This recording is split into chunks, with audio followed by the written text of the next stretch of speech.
Buenas, buenas tardes, doctores. Vamos a comenzar la exposición del día de hoy. Bueno, realmente el tema ya lo habíamos visto. Vamos a hacer un reiterativo de la presentación. De hecho, aquí hay algunas cositas que pues tenemos que fijar respecto a este tema, ¿no? Este tema tan importante, un problema de presentación en la vida diaria, que es necesario que lo tengamos presente, hagamos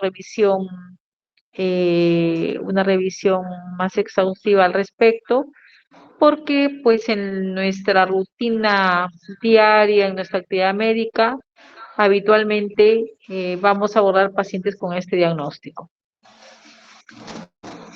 Bien, ya habíamos hablado de ello. Nosotros como médicos vamos a sospechar que un paciente tiene o está cursando con un accidente cerebrovascular cuando el paciente presenta signos de focalización de presentación aguda, presentación brusca, ¿sí? Entonces, en ese caso, ante manifestaciones clínicas, ante manifestaciones neurológicas de presentación aguda, pues voy a sospechar de que el paciente esté siendo afectado por un cuadro vascular. Ya sabemos que esta patología puede estar asociado a un cuadro vascular isquémico, obstructivo, o un cuadro hemorrágico, donde va a haber la ruptura de un vaso sanguíneo con la extravasación de sangre entre la vía madre y la aracnoides.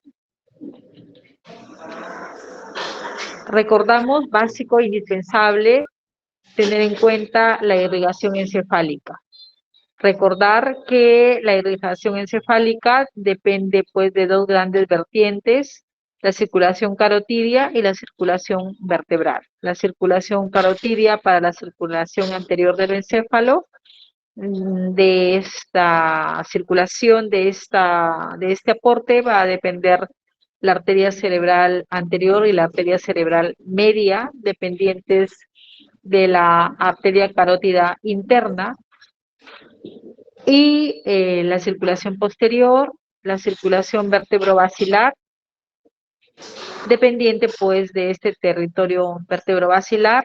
Recordarán que tenemos dos arterias vertebrales que se van a fusionar para formar la arteria basilar, y esta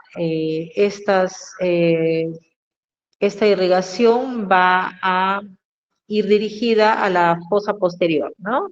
Al bulbo, protuberancia y mesencéfalo, y también la irrigación del lóbulo occipital.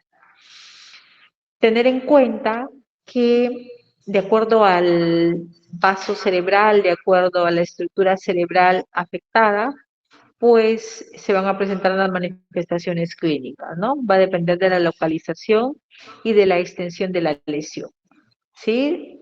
Es diferente, pues, si tengo una lesión que afecte el bulbo, a diferencia de una lesión que afecte el óvulo temporal izquierdo o derecho, ¿no?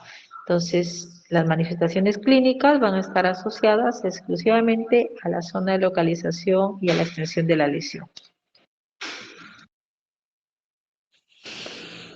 Ya hablábamos pues que las enfermedades cerebrovasculares afectan por igual afectan a cualquier grupo etario, ¿no? Mayormente, más frecuente en personas de tercera edad, pero no están exentos de ser afectados la población joven, inclusive infantes, niños, ¿no?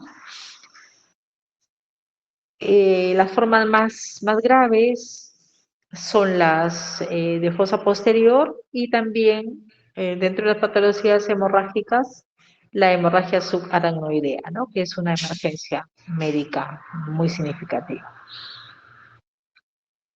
Los factores de riesgo, factores de riesgo modificables y no modificables. Si nosotros brindamos una adecuada consejería a nuestro paciente, a los pacientes antes de que se presentara una enfermedad cerebrovascular, es por seguro que vamos a bajar en ellos el riesgo de que a futuro se presente un cuadro vascular, ¿no? Importante hacer prevención, ¿no? Prevención primaria, ¿no? Pacientes con diabetes mellitus, pacientes con hipertensión arterial, pacientes con cardiopatías, con dislipidemias, ciertas condiciones médicas, pues, que deben estar bien controladas para evitar complicaciones neurológicas, ¿no? O ciertos comportamientos como el sedentarismo, el alcoholismo, el consumo de tabaco.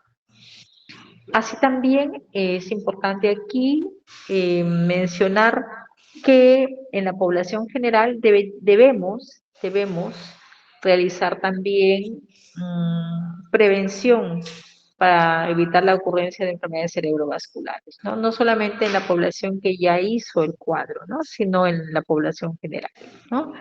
Ser muy incisivos en estas recomendaciones que le damos a los pacientes, que pues hagan el descarte de enfermedades que van a estar más asociadas con la ocurrencia de enfermedades cerebrovasculares, ¿no?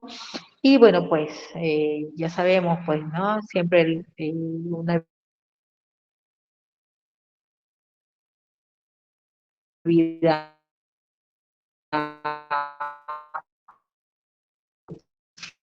para evitar sedentarismo, propiciar el deporte.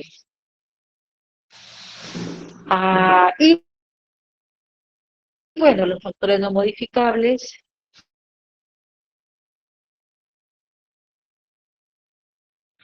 afectado a la raza, las personas de raza morena, las personas de raza negra tienen mayor incidencia de enfermedades cerebrovasculares y también hay asociación de herencia, ¿no? Eh, Antecedente familiar directo de enfermedad cerebrovascular en la descendencia se ha demostrado la ocurrencia de estas patologías. Bueno, esta es una emergencia médica donde se va a involucrar un equipo profesional, ¿no? Desde el profesional de salud que aborda al paciente y bueno, necesariamente, y ojalá que siempre sea así, de que se cuente también con profesional en neurología, en radiología y muchas veces se requiere unidad de cuidados intensivos. Digo que ojalá sea así porque sabemos pues que en los lugares muy alejados de nuestro país, bueno, pues muchas veces no vamos a contar con estas especialidades, sobre todo que no vamos a tener acceso a las pruebas de neuroimagen, ¿no? Bueno, ya sospechando el cuadro clínico, debemos actuar inmediatamente. El abordaje del paciente nuestro actor debe ser rápido, pues una vez estabilizado el paciente, corroborar el diagnóstico, ponerle apellido a la patología, ¿no? Si es una isquemia, si es una hemorragia, lógicamente con la ayuda de las neuroimágenes para poder iniciar rápidamente el tratamiento y cuando el paciente ya se encuentre estable, iniciar su terapia de rehabilitación. No podemos iniciar un tratamiento específico si no tenemos las neuroimágenes, ¿no? Porque recuerden ustedes que no es lo mismo tratar una isquemia que una hemorragia, ¿no? Entonces sí o sí necesitamos pues la neuroimagen para poder dar un paso más en el tratamiento específico de la patología que afecta a mi paciente. Y ya mencionaba también antes en la clase pasada que tenemos en un paciente que ya hizo un cuadro vascular, tenemos que hacer prevención secundaria, ¿no? Evitar que nuevamente vuelva a presentar a posteriori un nuevo evento vascular. Se ha demostrado que las personas que hacen un cuadro de un proceso vascular tienen un 30% de posibilidad de hacer un nuevo evento vascular en los 3 años subsiguientes. Bueno, estabilizamos a nuestro paciente, le realizamos su estudio de neuroimagen Puede ser una tomografía o puede ser una resonancia. Recuerden que para abordar la fosa posterior siempre es necesario la resonancia. En la tomografía, en las primeras horas, pues muchas veces no vamos a encontrar mayor variación en la tomografía, en los casos de isquemia, salvo los cambios mínimos que un ojo bien entrenado lo va a poder diferenciar, pero sí es perceptible después de las 24 horas, va a ser perceptible a nuestros ojos un área de hipodensidad cuando se trata de un proceso isquémico. En los cuadros hemorrágicos, el área de hiperdensidad, sí pues lo vamos a percibir, va a ser objetivo desde el momento en que ocurre el cuadro vascular hemorrágico. ¿Ya? Entonces esa área de hiperdensidad, una área blanquecina, brillante, perceptible en hemorragia desde el momento inicial que ocurre el cuadro hemorrágico, y la hipodensidad asociada a isquemia, perceptible, muy perceptible, más allá de las 24 horas, y en horas próximas al cuadro vascular los cambios mínimos están presentes, ¿no? Bueno, ya hablábamos esto entonces. Eh, en fosa posterior, no olviden que el gol estándar es la resonancia del encéfalo. Lo que sí, una fase que nos va a permitir visualizar mejor la lesión es la fase de difusión.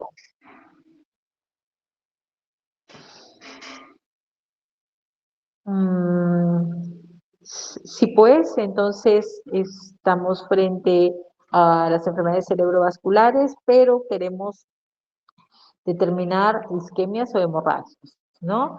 Entonces, me ayudó con el diagnóstico de los exámenes auxiliares de neuroimágenes y tengo que definir si estoy frente a una isquemia, un infarto cerebral establecido, o estoy frente a un accidente isquémico transitorio.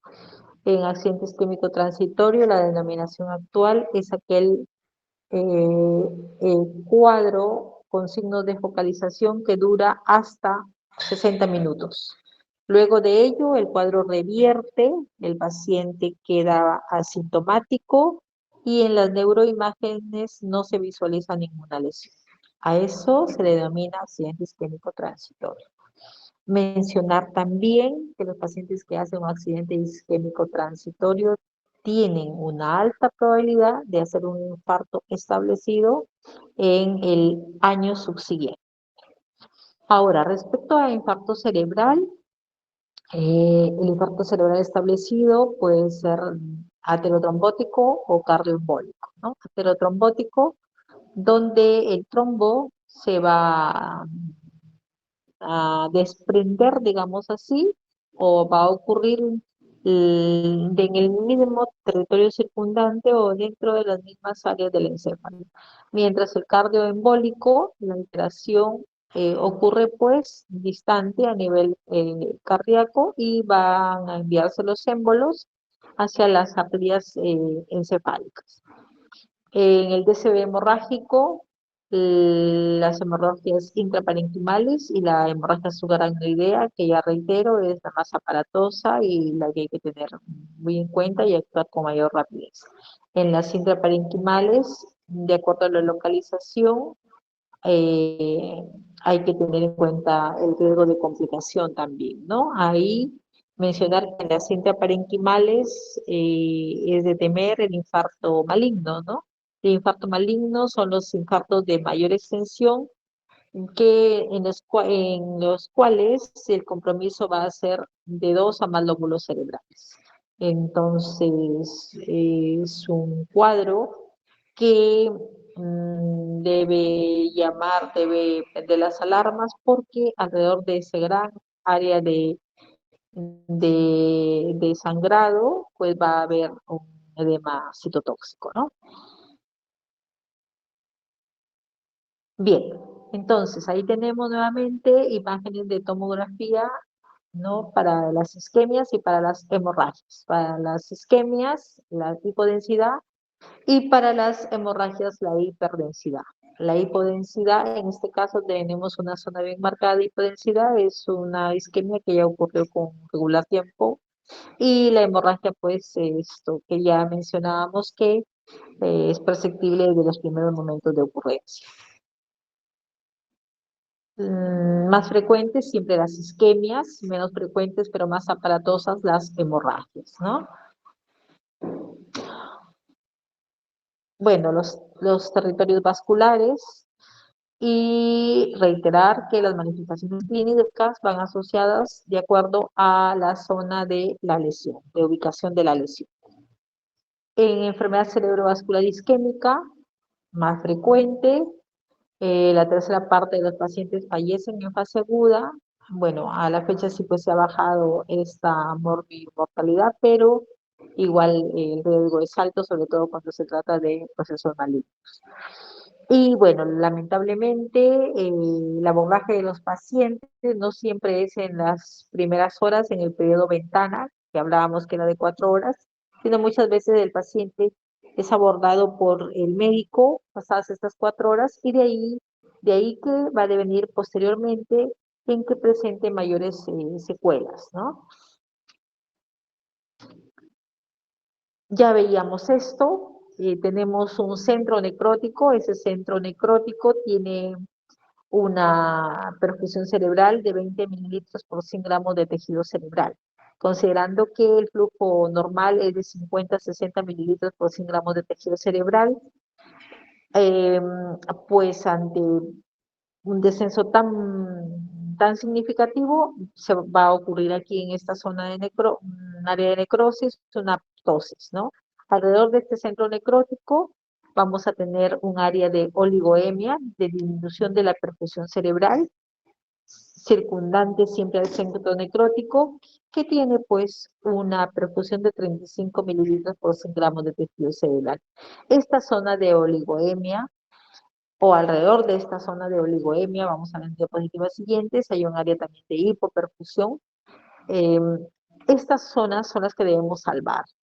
Debemos salvar de que se siga expandiendo la necrosis, que la necrosis se siga expandiendo de este centro necrótico hacia estas áreas de oligoemia o las subsiguientes áreas de hipoperfusión. Esas son las áreas que tenemos que salvar. No debemos permitir, con los tratamientos, no debemos permitir que se expanda la necrosis, ¿no? Esa es la finalidad del tratamiento que debe ser inmediato. Si pues alrededor de nuestra área, de nuestro centro necrótico, tenemos el área de penumbra, un área de tejido cerebral con hiperfusión alrededor del impacto que ya he mencionado, ¿no? Recordar que el centro necrótico tiene ondas de despolarización, va a tener ondas centrífugas que van a expandir el área de necrosis. Ujú. Y cuando nosotros establecemos los tratamientos, tenemos que considerar esta fisiopatología para poder dar un tratamiento específico con hipervolemia, con mantener la presión, la perfusión, la presión arterial alta, lógicamente hasta valores compatibles para no tener otro tipo de complicaciones y tratar de recuperar a nuestro paciente. Lo mismo, ya veíamos los valores cómo van descendiendo significativamente desde valores normales que pasan los 50 mililitros por 100 gramos de tejido cerebral hasta valores muy bajos de 20 que pues, bueno, pues ya va a haber una muerte celular, ¿no?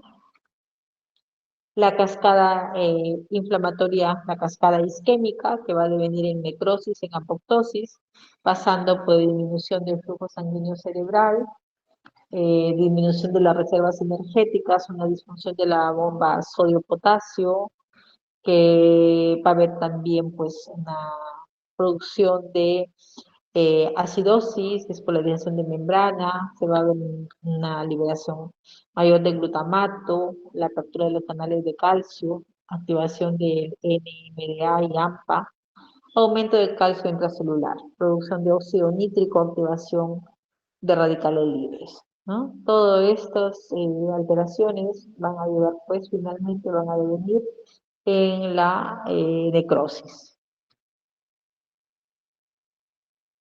Ya veíamos ello, alteración in situ de la pared del vaso, una trombosis, la liberación del material embólico desde un lugar distante, en el caso de las embolias.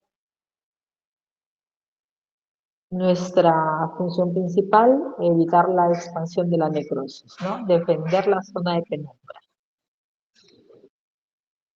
Los cambios mínimos ya los habíamos establecido, ya los habíamos mencionado. Se presentan, sí, pues, cambios mínimos en los momentos de ocurrencia de la isquemia, pero que esos cambios mínimos muchas veces no son perceptibles, ¿no? No son tan perceptibles. Hay que tenerlos en cuenta para poder ser más precisos cuando queremos buscar la zona de la lesión, ¿no? Y que asociarla con las manifestaciones clínicas que tiene nuestro paciente. La hiperdensidad de la arteria cerebral media, la atenuación de los núcleos basales, la pérdida de la diferenciación en la sustancia gris y la sustancia blanca, sobre todo a nivel de la ínsula, hipodensidad en la corteza y en la sustancia blanca subcortical, y la pérdida de los surcos que sugiere un efecto de masa, ¿no? Entonces, estos son los fenómenos que van a ocurrir en la isquemia inicial. Ahí tenemos, ¿no?, una arteria cerebral media hiperdensa dentro del círculo, un borramiento de los núcleos de la base, y ya luego la pérdida de veta insular y una clara hipodensidad hacia las 24 horas de ocurrido el evento. Sí, pues ahí tenemos un área de hipodensidad, cuadro vascular subagudo, y en la imagen del costado una marcada hipodensidad y en un cuadro vascular ya de más tiempo de evolución. La resonancia magnética, bueno, hay centros, bueno, acá en la capital pues frecuentemente contamos con estos estudios, ¿no? Pero en zonas periféricas es difícil acceder a una resonancia. Pero con una tomografía vamos a hacer nos va a ayudar para el diagnóstico igualmente, ¿sí? Dificultad con la tomografía para el acceso de la fosa posterior, ¿no? Pero eh, nos va a ayudar igualmente para la decisión terapéutica que vayamos a tomar. La resonancia, cuando la realizamos con difusión, ¿no? Difusión es el estudio de elección para los procesos vasculares. Resonancia magnética nuclear de encéfalo con fase de difusión. Ya mencionábamos que las manifestaciones clínicas van a estar asociadas al territorio vascular afectado, ¿no? Sea anterior o sea la circulación posterior. ¿Sí? Si tenemos manifestaciones clínicas allí, de las manifestaciones clínicas de alteración de arteria cerebral anterior, de arteria cerebral media, ¿no?, de acuerdo a la afección de esta arteria, qué tipo de manifestaciones clínicas pueda presentar nuestro paciente. En fin, aquí el mensaje es que las manifestaciones clínicas van a depender de la arteria cerebral afectada, ¿no? Igual, ¿no? Manifestaciones clínicas de territorio posterior, de fosa posterior, afección de la circulación vértebro-basilar, ¿no? Todo lo que corresponde a alteración de la funcionabilidad de bulbo, protuberancia mesencéfalo o a nivel occipital, ¿no? Por eso ahí tenemos vértigo, vértigo central, ¿no? Manifestaciones clínicas de cefalea, las síndromes de fosa posterior asocian pues signos de hipertensión endocraniana, visciplopia, alteraciones visuales, alteraciones cerebelosas con ampliación de la base de sustentación, marcha táxica, alteración del nervio craneano, disfunción orofaringia, entre otras manifestaciones clínicas. Bueno, la escala NIS que me va a informar acerca de la severidad del cuadro clínico, ¿no? Esta escala consta de 15 parámetros y recuerden que a mayor puntuación, mayor severidad de la afección. Una versión muy utilizada, la versión traducida al español, donde van a especificarse las valoraciones que vamos a tener que realizar al paciente para graduarlo y obtener un puntaje final para determinar la severidad del cuadro clínico. Hay todas las valoraciones que se hacen de la mirada, alteración visuales, si hay una parálisis facial, si hay alteraciones motoras en extremidades, si el paciente presenta ataxia, alteraciones de la sensibilidad, alteraciones del lenguaje, si el paciente presenta disartria, si presenta negligencia. Todas estas manifestaciones, todas estas valoraciones me van a llevar a determinar pues el grado de afección de la lesión, del cuadro clínico, el grado de afección de mi paciente, ¿no? No olviden allí que a mayor puntaje, mayor daño, mayor discapacidad. Bueno, el tratamiento. En patología vascular isquémica, voy a recurrir al tratamiento con antiagregantes, anticoagulantes o la trombolisis, ¿no? Lógicamente, además de las medidas y cuidados generales que debo evitar a mi paciente. Ya decíamos que la finalidad del tratamiento es restablecer el flujo sanguíneo cerebral y limitar la afección neurológica. ¿Sí? Es evitar que el centro necrótico se expanda, es salvar mi área de penumbra. Hay una ventana terapéutica que en la cual idealmente deberíamos abordar a nuestro paciente, ¿no? 4 horas, máximo 4 horas y media cuando hagamos una trombolisis, ¿no? Recuerden pues que el ictus de enfermedad cerebrovascular, isquémica o el stroke es una emergencia, una urgencia neurológica. ¿Qué hacemos con un paciente que abordamos en la emergencia o donde nos encontremos con médicos y que ya tengamos el diagnóstico de que es una enfermedad cerebrovascular isquémica? Pues buscar mejorar la perfusión cerebral en el área de hipoperfusión y oligoemia con la administración de soluciones salinas, cloruro de sodio, a dosis alta, goteo alto, 40, 50 gotas por minuto. Idealmente no usar, un momentito, ¿puedes ver por favor? No usar soluciones glucosadas, ¿no? Por el riesgo de tendencia hacia la cirrosis. La trombolisis con factor tisular activado recombinante, ¿sí? Cuya finalidad es la recanalización del trombo arterial obstruido, ¿no? Y para la aplicación de la terapia trombolítica se acepta la vía venosa, la cual debe realizarse a dosis de 0,9 miligramos por kilogramo de peso, dosis máxima de 90 miligramos. La administración es del 10% de la dosis en polvo y el resto en una infusión en 60 minutos. Los criterios de inclusión, recuerden que para realizar una trombolisis hay criterios de inclusión específicos: paciente entre 18 y 80 años, diagnóstico clínico de ictus isquémico con una puntuación superior a 4 en la escala de NIS, el intervalo del inicio de los síntomas inferior a la fecha son 4,5 horas, se considera 4,5 horas.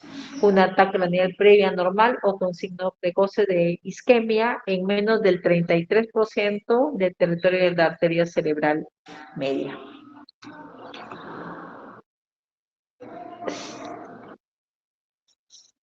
Ya. Además, hay pacientes en los cuales no van a ser candidatos para trombolisis y en estos pacientes vamos a recurrir a la antiagregación plaquetaria, ¿no? El uso de ácido acetilsalicílico en las primeras 48 horas a dosis alta. Se sugiere administración de ASA hasta 325 miligramos y luego posterior descenso hasta una dosis de mantenimiento de 100 miligramos día. idealmente por un año, y de acuerdo a las valoraciones, muchas veces este tiempo de prescripción de la antiagregación puede prolongarse un tiempo más. El, También otro antiagregante muy utilizado y que da al paciente muy buena efectividad es el clopidogrel. El clopidogrel a dosis de 75 miligramos día. Pero la terapia dual con ácido acetilsalicílico y clopidogrel no ha dado mayores beneficios. No hay una valoración estadísticamente significativa a favor de esta terapia dual. O se usa ácido salicílico o se usa clopidogrel. El riesgo de que ocurran sangrados o que el proceso isquémico se convierta en hemorrágico por la terapia dual es alta. Por lo tanto,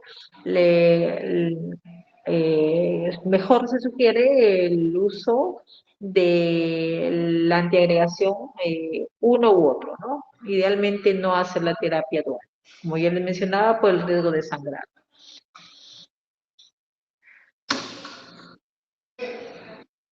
Ya. Y la anticoagulación, sobre todo en pacientes cardiópatas, en estos pacientes, en pacientes fibrilladores, vamos a recurrir al uso de anticoagulantes, ¿no? La warfarina, previo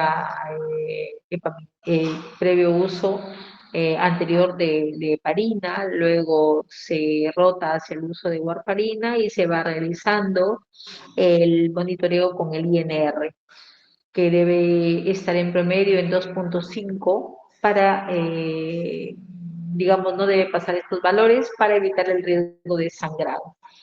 Pero a la fecha hay buenas noticias porque ya no solamente contamos con warfarina, sino ya en Perú tenemos otros anticoagulantes como el Rivaroxaban u otros que hay ya en el mercado y que van a permitir un mejor manejo del paciente. Y ahí no es necesario hacerle el control del INR y el paciente se fideliza muy bien en el uso de estos nuevos anticoagulantes. La neuroprotección es necesaria. Los estudios demuestran que pacientes que usan neuroprotección, por ejemplo, un neuroprotector, un estabilizador de membrana neuronal muy utilizado es la citicolina. Se ha demostrado que en estudios el mejor resultado en pacientes que usaron neuroprotección con estabilizador de membrana neuronal versus aquellos pacientes que no tuvieron a disposición este fármaco y la mejoría, su evolución fue más lenta, ¿no? No se usa corticoterapia en pacientes con procesos vasculares isquémicos, eh, la corticoterapia estaría dirigida mayormente a tratar procesos donde se asocie un edema vasogénico, que no es el caso de la patología que estamos hablando ahora, ¿no? Recuerden que la corticoterapia se va a usar en el tratamiento de edema vasogénico, mientras las patologías vasculares asocian edema citotóxico, ¿no? Y allí en el edema citotóxico, el tratamiento es diferente al edema vasogénico, que sí es con corticoterapia. Entonces, en conclusión, no se usa corticoterapia en los procesos vasculares. Rehabilitación del paciente, iniciarla tan pronto como el paciente se encuentre estable. Es lo mejor, sobre todo en personas jóvenes, considerar la plasticidad neuronal, donde las neuronas afectadas, las células vecinas, las neuronas vecinas van a adquirir la función que las neuronas que se necrosaron perdieron, ¿no? Entonces, sobre todo en personas jóvenes, ¿no? Está muy activa la plasticidad neuronal. En personas mayores, igual iniciar la fisioterapia en cuanto ya se encuentren inestables para evitar la postración. En enfermedad cerebrovascular hemorrágica, considerar pues que Ya mencionábamos que son enfermedades más aparatosas, sobre todo si abordamos paciente con una hemorragia subaracnoidea. No olviden que el sangrado va a ocurrir entre la vía madre y la aracnoides. Pero puede ser también que el sangrado pueda ubicarse a nivel intraparenquimal, ¿no? Y que pueda ser una hemorragia intraparenquimal primaria, sobre todo asociada a HTA o a angiopatía mieloide. O puede ser de pronto un proceso vascular hemorrágico secundario, sobre todo los más frecuentes asociados a malformaciones arteriovenosas y aneurismas, entre otras patologías. Perdón, un momentito. ¿Qué pasó? Ah, ya. Ok, ya. Perdón, disculpen, doctores. Ya. Bueno, las causas, ya mencionábamos, hipertensión, coagulopatías, vasculitis, también las terapias anticoagulantes, ya mencionábamos causas de sangrado cerebral, aneurismas, malformaciones arteriovenosas. Esto de la terapia anticoagulante es bastante frecuente que pacientes que usan terapia anticoagulante o antiagregante hagan sangrados cerebrales. Por eso la importancia de mantener los tratamientos anticoagulantes o antiagregantes por determinada patología en los pacientes dentro de rangos terapéuticos, no, no exceder los valores terapéuticos. La vasculitis también es una causa frecuente de sangrado cerebral, las coagulopatías. Hay una imagen de un sangrado, de un cuadro hemorrágico bastante importante, ¿no? Colapso ventricular y desviación de la línea media, ¿no? Entonces, eh, y pues alrededor de esa lesión un edema citotóxico importante. El tratamiento en el edema citotóxico es con diuréticos osmóticos, ¿no? Con manitol. Bueno, en hemorragia subaracnoidea, en este tipo de hemorragia, valorar la escala de Hansen para graduar la severidad del cuadro clínico. Y la escala de Fischer para valorar el sangrado en las imágenes, en las neuroimágenes. Importante estas tablitas tenerlas en cuenta para graduar la afección, ¿no? El grado de afección. Ahora, en hemorragia subaracnoidea, el uso de nimodipino es indispensable, ¿no? Es la única patología donde realmente está indicado el uso de nimodipino para evitar la vasoplegia. En HSA el uso de nimodipino es a dosis de 60 miligramos cada 4 horas, ¿no? Con ello, reitero, vamos a prevenir pues la vasoplegia y el colapso en el paciente, ¿no? Igual, el uso de estabilizadores de membrana neuronal como citicolina. El diurético osmótico, el manitol, la dosis de 0,25 a 0,5 miligramos por kilogramo de peso, idealmente por vía central, por la osmolaridad de esta sustancia, y la administración es cada 6 horas, no debemos exceder los 2 gramos por kilogramo de peso, ¿no? Luego, luego de la administración de estas dosis plenas en mi paciente, comienzo el descenso, pero comienzo el descenso en volumen.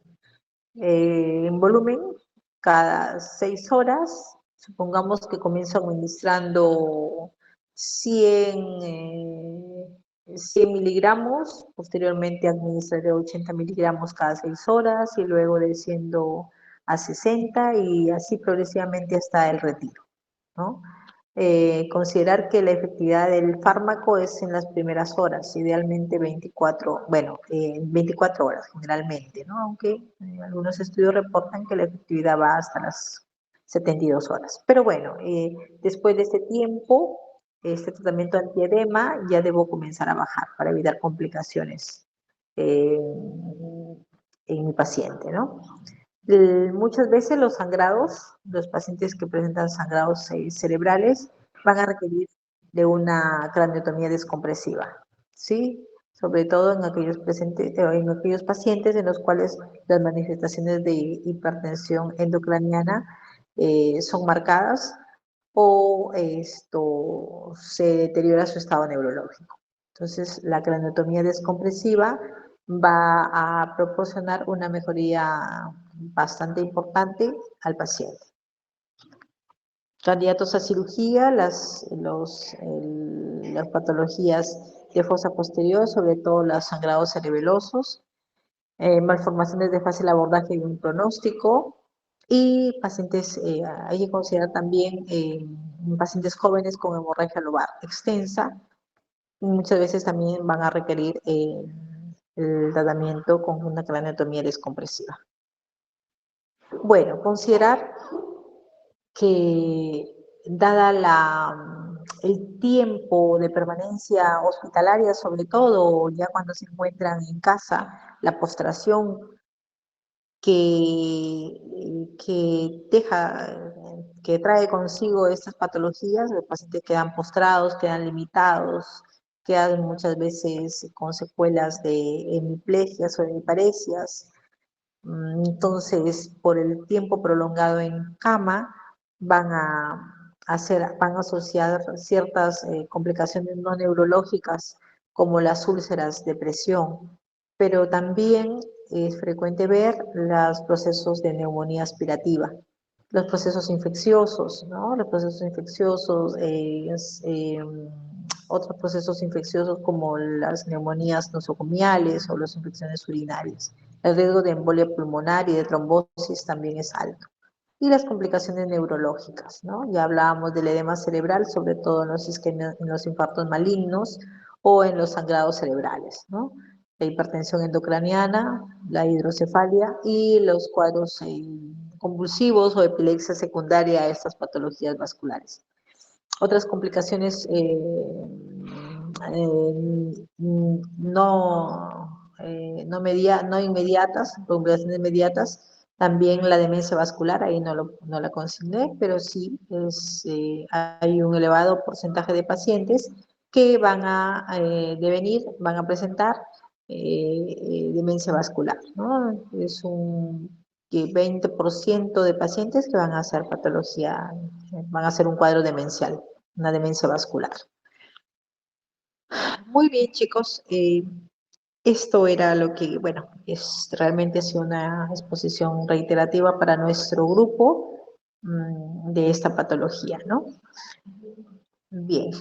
Y bueno, espero que las preguntas también que se hagan de este tema, revisen estas diapositivas, lo que se ponen lo que se consigna en los exámenes son cuadro clínico, se ponen casos clínicos, y bueno, pues para que ustedes puedan hacer el diagnóstico,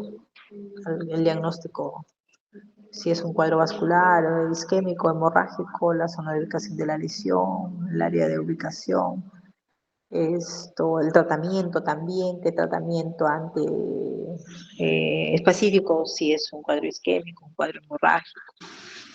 Ya es aplicativo de acuerdo a la teoría brindada, ¿no? Listo, doctores. Espero haber aportado a sus conocimientos. Que les vaya bien.